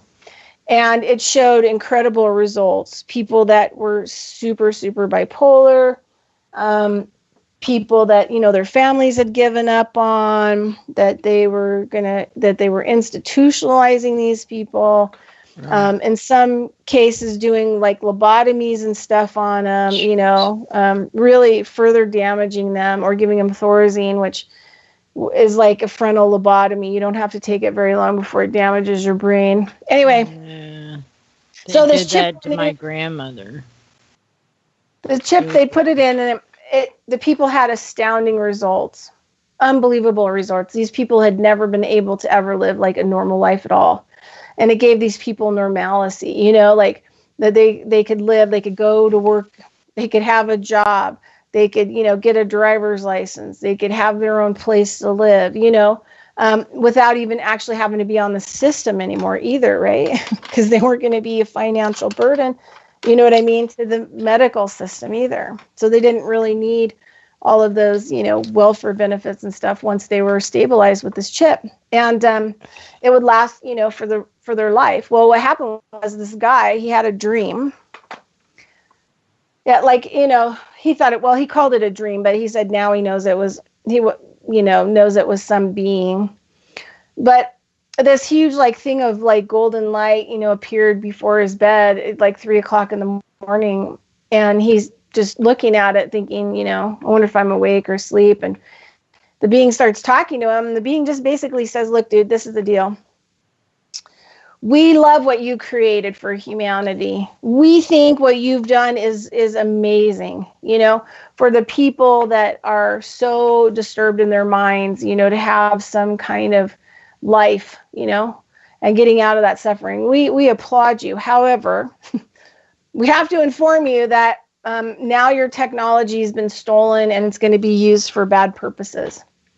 And he said, well, no, I was just at my office today. They said, no, as of last night, everything's gone there. And it's gone and it's going to be used. And they talk about how it's going to be used for the financial. Mind you, this is this is 30 years ago, people, 35 years ago.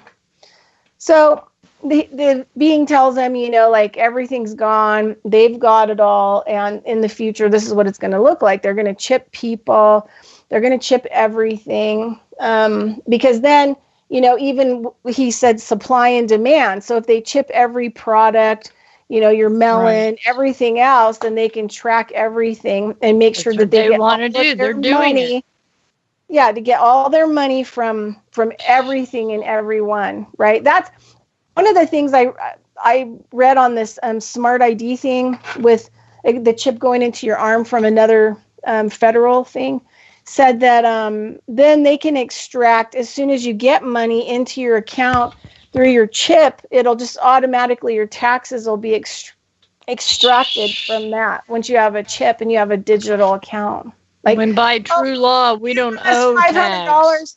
Yeah, you owe $500 in taxes, we decided, and oh, sorry, you only have $300. You got a minus $200 in there now, so you won't be able to buy anything that you need to actually live, like food.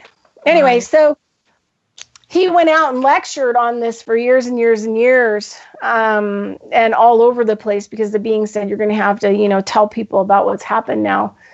And he did, he went out there, he talked every place that, Seventh-day Adventist, any church, Unity, Catholic churches. Mostly he talked a lot at the churches because, he was trying to explain to people early on, years and years ago, that this was kind of like the mark of the beast, because it would be one computer system that regulates and controls everyone and everything.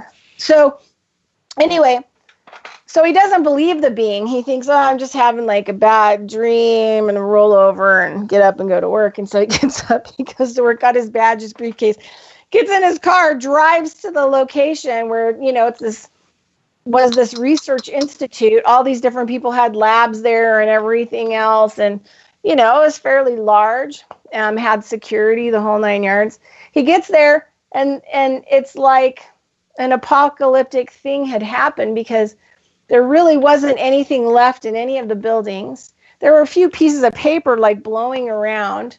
The gate where the guard was at was locked, and he couldn't get in. He finally went under it, and he went into the whole facility, and everything and everyone was gone.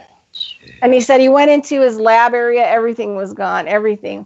And he said he totally knew that the being, it was real, and that what had happened, and that, then he set out for the rest of his life to educate people on, what was going to be coming down the pike. You can't make this shit up. No. And so that's why, a lot of these people that are very highly religious, call it call the chipping and stuff, the beast or the mark of the beast, because the chip would go into your head or it would go into your hand, just like in the Bible that it talks about. So a lot of the religious people were willing to listen to him as a scientist, and nobody else was really willing to listen to him about it. Because he became discredited and a wacko. Well, sure. And, this other stuff. Mm-hmm. Yeah, just like Mark is made out to be a conspiracy theorist instead of somebody who's technologically knows. Because well, this is the thing, is a lot of the technology was developed by good people who want to do good things for this world, and then it was stolen from them and used for no good and harm, and that's really what's happened. But we have to wake up. Yeah, we have to wake up and stop it, because these people, I mean, look how long this past history is just with nuclear stuff. I mean, I know people that are in their 70s that were nuclear protesting in the 60s who very well know about nuclear radiation and the whole situation. And that was like what the whole, movement was when people became awake. And during that time was all about ending war and ending nuclear proliferation. Yeah, well, that was like the whole 60s. Yeah. But, there's warnings, right? And so it was somebody I saw. Anyway, it was a video that I would have normally not posted because at the end of it got really Jesus-y. Right. But at this time and now, because of how bad everything is, the information that was given at the front of the video was so important and valuable that I have to forego my whole Jesus issues. I know exactly which one you're talking about. Yeah. But the thing is like, we all have to really start kind of working together. And a lot of us have religiously, separated ourselves.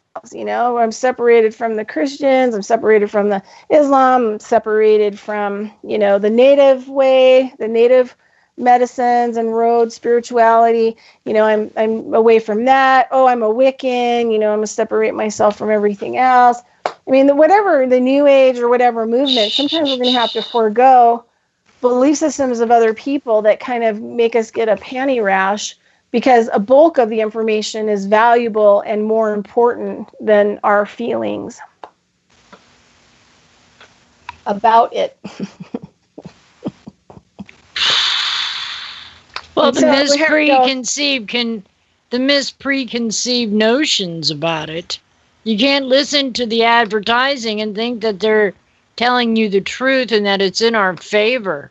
I've seen some of the worst ads on YouTube that have done that. Also, I just want to tell people out there too, because I'm really bad at self-advertising, but you can go to my website, coe-llc.com,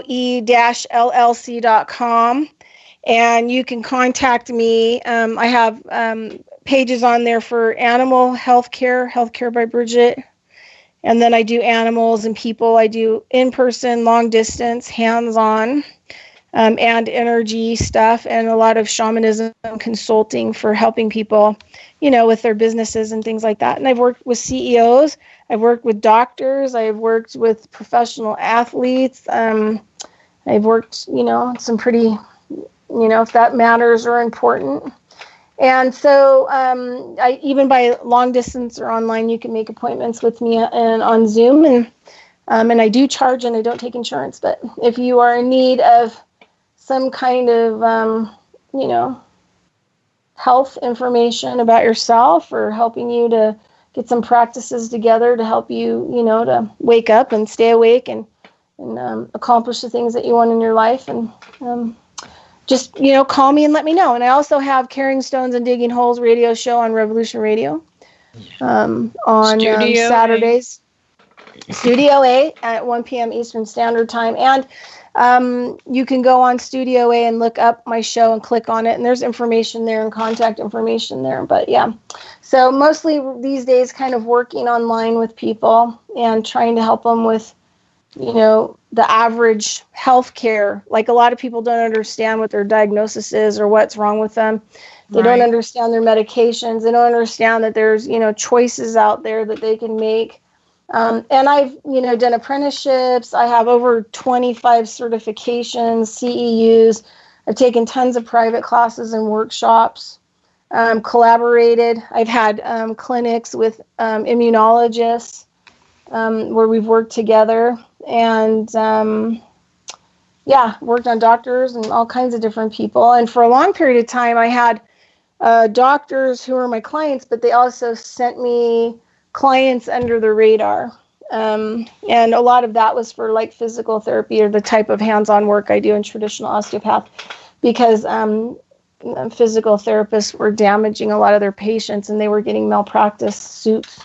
So they would, under the radar, send me people, and people that had cancers and different kinds of things if they felt the person was open to more alternative.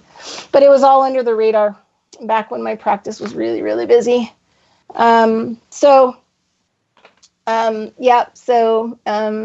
at this a really long time, and focuses on nutrient and health and regeneration, restoration, and, energy and structural medicine. So if anyone is interested out there, all I can do is put it out, see what happens.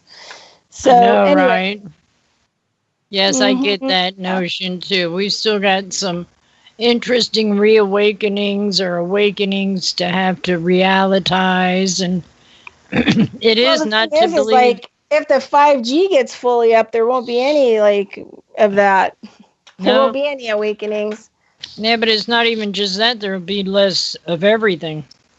And we've already got enough that we're on the brink of extinction. So I don't know where these people really think they're going to effing go. I know. Well, that's the deal. But, a lot of the extraterrestrials talk about, okay, so how much time do we have? 4 minutes.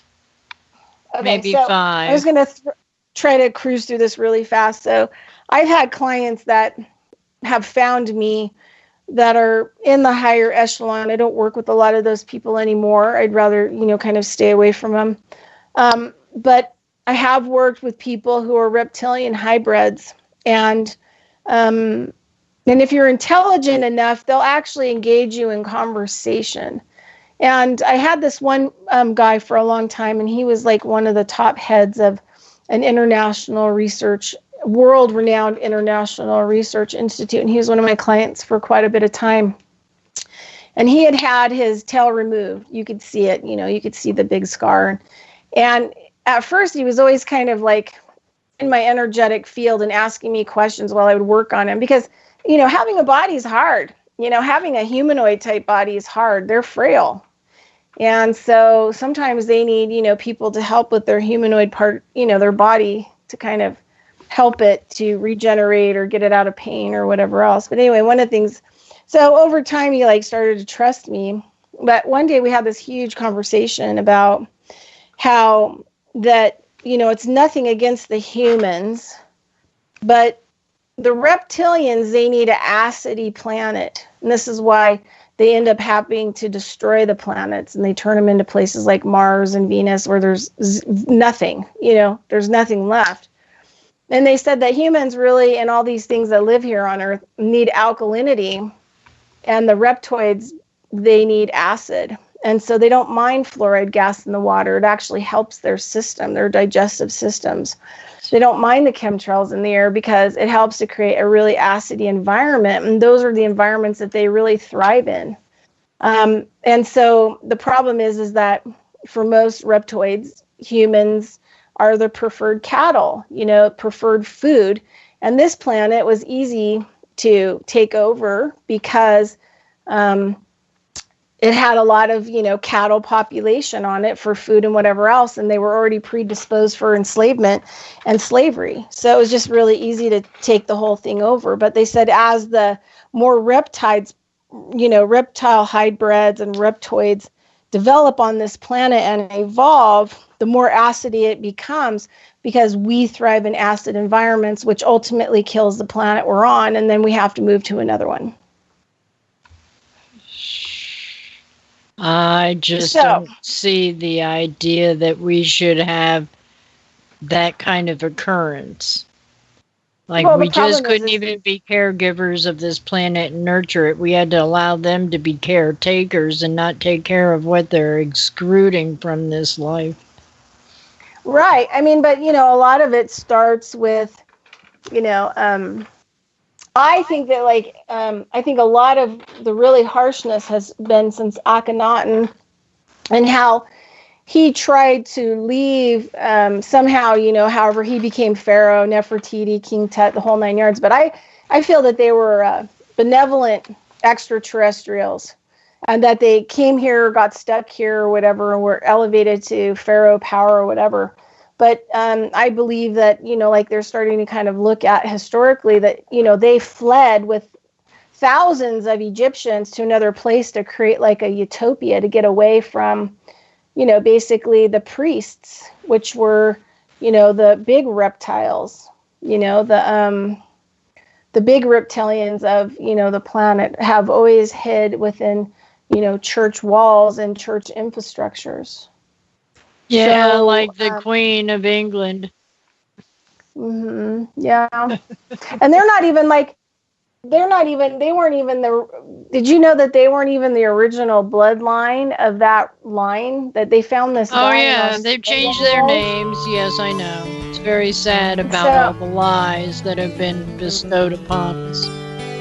Well, it's the end of the show, so give one more clue of how they can reach you real quick. Hey, Consciousness of Economics and Urban Farm Project YouTube channel. Got all kinds of great stuff there. There you go. But thanks, Mona, for letting me be on today. It actually helped me emotionally. I was in the drink this morning. I was like, I didn't really even know how I was going to do radio today. There we go. All right, I hear the music. Thank you, Bridgette. Bye, Mona. Later. Listen to Revolution Radio at freedomslips.com, and we'll be right back after this message.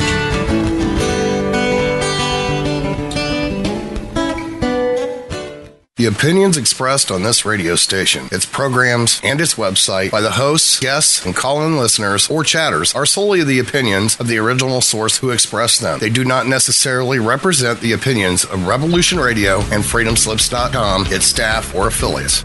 You're listening to Revolution Radio, freedomslips.com, 100% listener-supported radio, and now we return you to your host.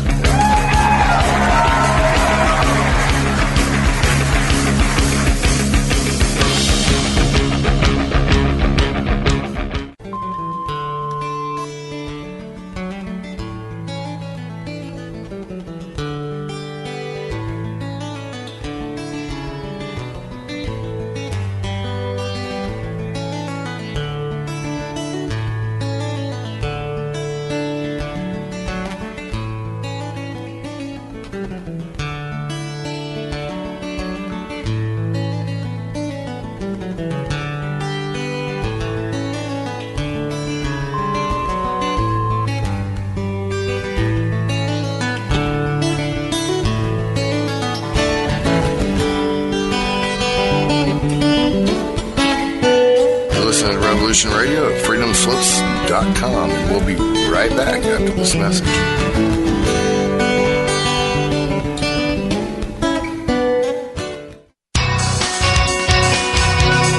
Thank you for listening to Revolution Radio at freedomslips.com. Any commercial advertising you may hear in this program is of the sole discretion and benefit of the host of whose program you are listening to. Revolution Radio does not endorse any commercial products, nor does it accept monetary compensation for on-air advertising of commercial products, nor will it ever. We are and shall remain 100% listener supported. Any product advertising on this program are considered used at higher risk, and Revolution Radio shall not be held liable for any claims or damages received from any product advertised within this program. Revolution Radio, where information never sleeps.